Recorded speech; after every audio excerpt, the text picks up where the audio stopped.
presents from her, forget about it, man. Like, nobody could present a present like Rachael could. Not only did she buy the best presents that just blow your mind, awesome, through the roof, well thought out, exceptional presents, but she wrapped those presents in a way that nobody could. Everything was so personal. Her touch was all over those presents. Her style, everything about Rachael was stylized. She was, the way she wore her pants, the way she walked, the clothes she chose to wear, the faces she made. She had such a range of expressions on her face. She could do things with her mouth and her forehead and her eyebrows. That she just had such a wide variety of expressions.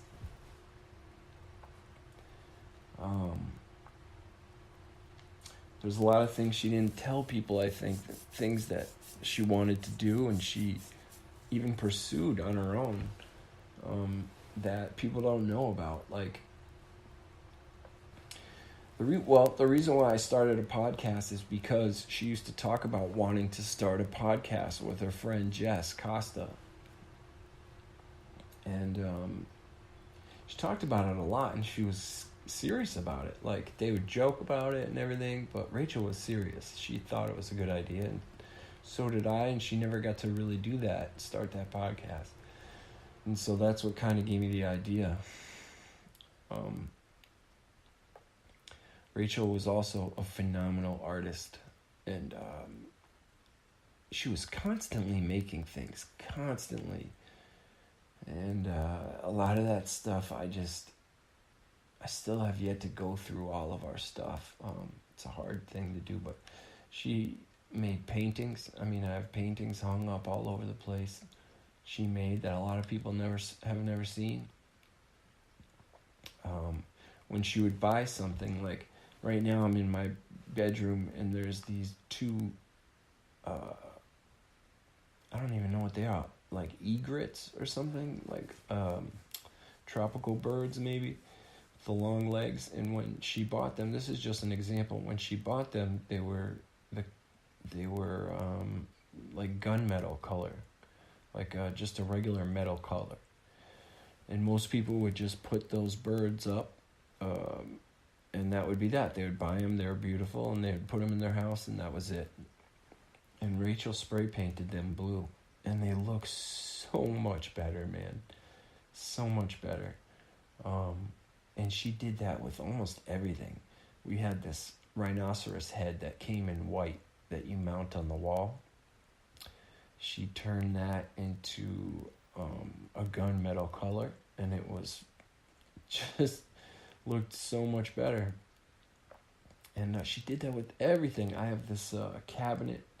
She painted green. She was just constantly tweaking things and putting her own style on everything. And I miss that a lot. Because I'm so simple in my tastes when it comes to style, as far as just clothing and what's around me, what I choose to surround myself with. I mean, I have a complicated, wide variety of art that I appreciate, but I usually keep my living space really simple and not a lot of stuff around. And she liked a lot of stuff around. And so I let her lead the way when it came to decorating and stuff like that. And a lot of her sensibilities stay with me. Like, I have these LED lights above my bed that I would never have thought to do. And that was her thing. And she also she would do things that I would argue with her about. Like, almost every fan that we've ever had above our bed, she's taken the fan blades down and set a plan to mosaic them.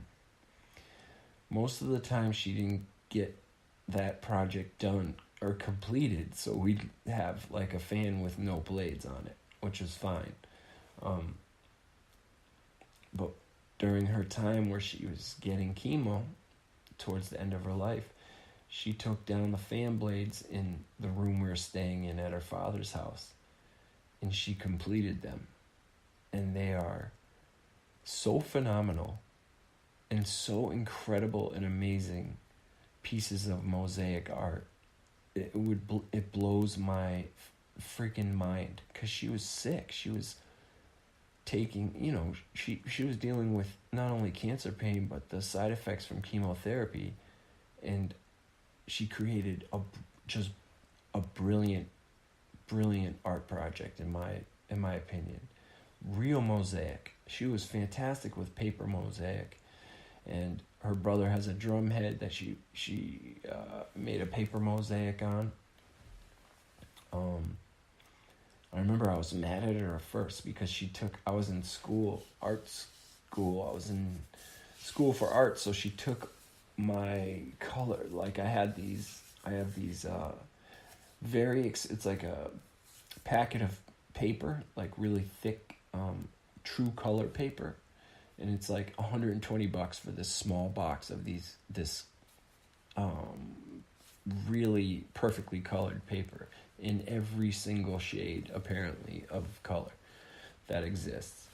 And she took them, started cutting them up, and I remember I was upset. I was like, what are you doing? And then I saw just the amount of stuff that she did with that paper. She made these little blackbirds that she bought online. She mosaicked them, and they are so good. They're just so good. She made that paper look like tile mosaic. But these fan blades were actual tile that she broke up herself. She cracked herself. She stuck them on herself. She smoothed them out and sanded them herself. And the fan blades clearly could never be on another fan because they're so heavy. You'd have to have like a cast iron fan bolted to the ground or something, or like to a real foundational support beam. And even then, it's just to be sketchy. They're very heavy, but it ended up being something else. Like this mosaic on these fan blades. Eventually, she realized like there's no way we're gonna hang these back up.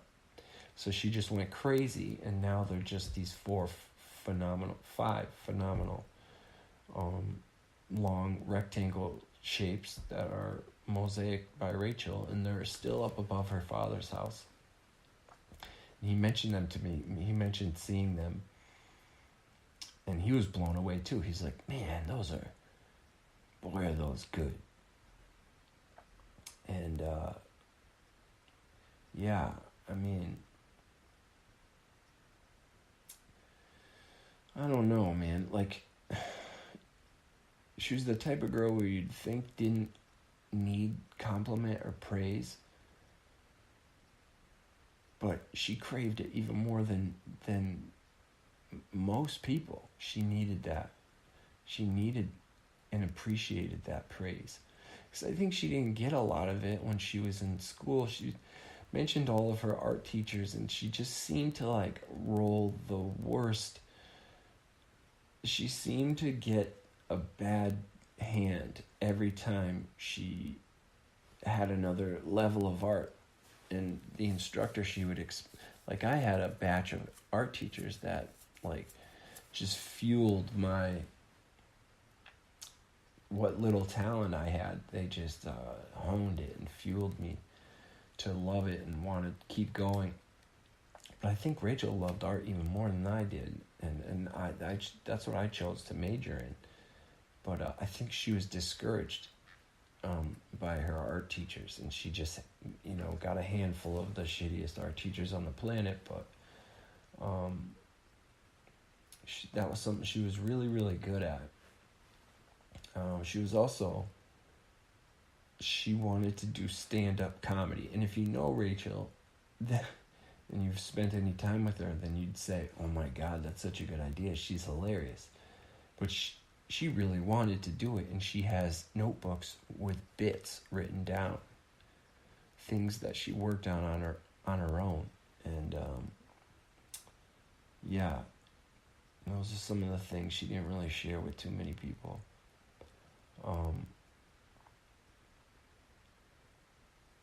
Yeah, I mean, she had so many talents and so many dreams, things she wanted to do. And I always kept saying, I got to go back to school. If we're going to get our shit together and get a house and start a family, I need to go back to school. And she always rejected that idea and said, no, you don't have to go back to school and spend more money and buy into the structure that we've all been taught is the way to get ahead by going back to school and getting certified or more education or whatever it may be. She always believed in entrepreneurship, and she honestly believed in her heart that we were going to make it and come up with something on our own that would provide enough wealth to start a family and be happy. And at one point she wanted to open a bartending school. This is when she was working on becoming a barista, or not a barista, what am I talking about? A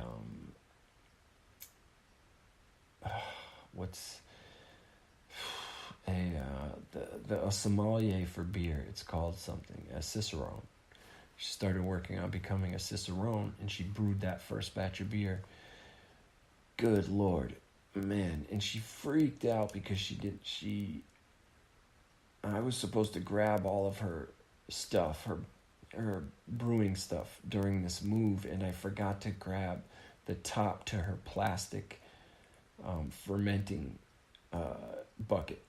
And so she couldn't ferment in plastic, and you're supposed to ferment it in plastic first, is what they said in the instructions, and then eventually transfer it to finish in glass. And she fermented the whole thing in glass, and it was one of the best beers I've ever had in my entire life.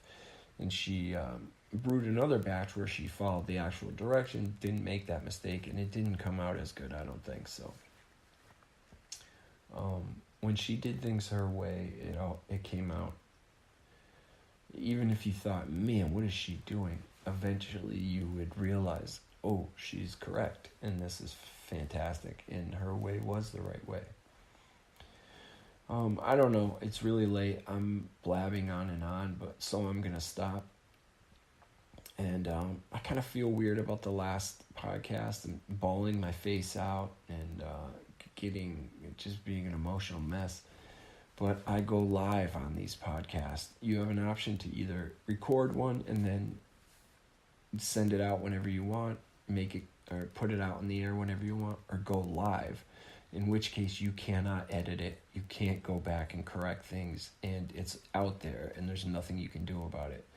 And I just feel like that's the best way for me, because if I have the chance to tinker with it and listen to it later, I would probably never send it out in the air because I'd be hypercritical. So I just go live, and it is what it is. I don't really care. So thanks for listening again. I promise the next time it will be more organized, and maybe I feel like this one isn't very captivating, but I felt like talking before bed, and I miss Rachael something awful today, and good night.